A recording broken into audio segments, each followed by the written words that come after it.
I don't think there's anyone who could quite fill that void. But of course, Steve has put together an incredible team, and there's such a concentration of talent at Apple. It will continue to do great things for many years to come. Something that Steve Jobs was that I think was quite admirable was he was ultra product focused, like down to the little details, and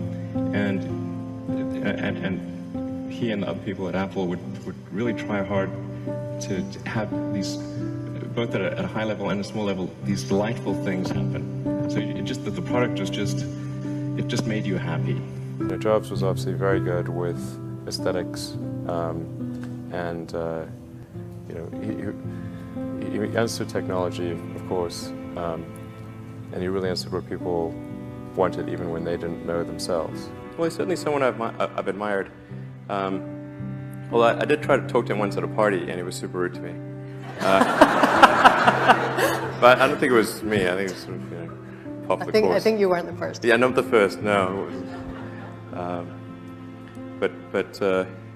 Yeah, and I was actually there with, like, Larry Page is an old friend of mine. I've known Larry since before he got venture funding for Google, and Larry was the guy that introduced me to Steve Jobs. So it's not as like I'm going like and tugging on his coat, like, please talk to me.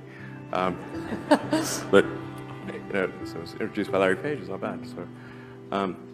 So, I mean, he obviously was an incredible guy and made fantastic products. And I don't know, there was like a certain the guy had a certain magic about him. Just sort of. That was really inspiring. So, I mean, I think that's really great. Is there that magic that you try and emulate? No, I think Steve Jobs is way cooler than I am. So. I mean, he meant an incredible amount to. I mean, he must have affected directly the lives of over 1 billion people, and made the world a better place for them. In so many different ways, when it comes to, obviously, consumer electronics, music, entertainment of all kinds, with Pixar. The world is certainly a slightly worse place for his passing.